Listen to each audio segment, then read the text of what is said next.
Bengali বীরবলের চোর ধরা গল্পটি যে ঘটনাগুলি যে পরপর যেভাবে ঘটেছে সেভাবে সাজাও।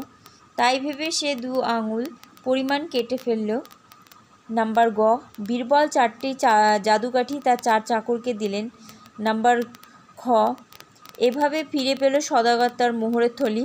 নাম্বার ঘ, এবং সদাগরের মোহরের থলি চুরি হয়ে গেছে। নাম্বার ক, যেটি সত্য তার পাশে রাইট চিহ্ন এবং যেটি মিথ্যা তার পাশে ক্রস চিহ্ন দাও।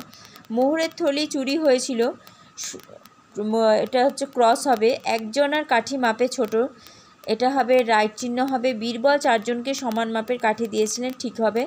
শেষ পর্যন্ত মোহর চুরির অপরাধে কোতোয়াল ধরা পড়লো, এটা ভুল হবে। কার মোহরের থলি চুরি হয়েছিল? সদাগরের মোহরের থলি চুরি হয়েছিল। কাদের ওপর চুরির সন্দেহ করা হয়েছিল? 4 চাকরদের ওপর চুরির সন্দেহ করা হয়েছিল। বীরবল জাদুকাঠি কোথায় পেয়েছিলেন বলে জানালেন? বীরবল হিমালয়ের এক যোগীর কাছ থেকে জাদুকাঠি পেয়েছিল বলে জানালেন। চোরের কাঠি কত পরিমাণ বাড়বে বলে জানানো হয়েছিল? চোরের কাঠি 2 আঙুল করে 2 আঙুল পরিমাণ বাড়বে বলে জানানো হয়েছিল। কার কাঠি মাপে ছোট হলো?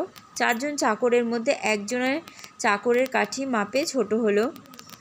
বর্ণ সাজিয়ে শব্দ তৈরি করো।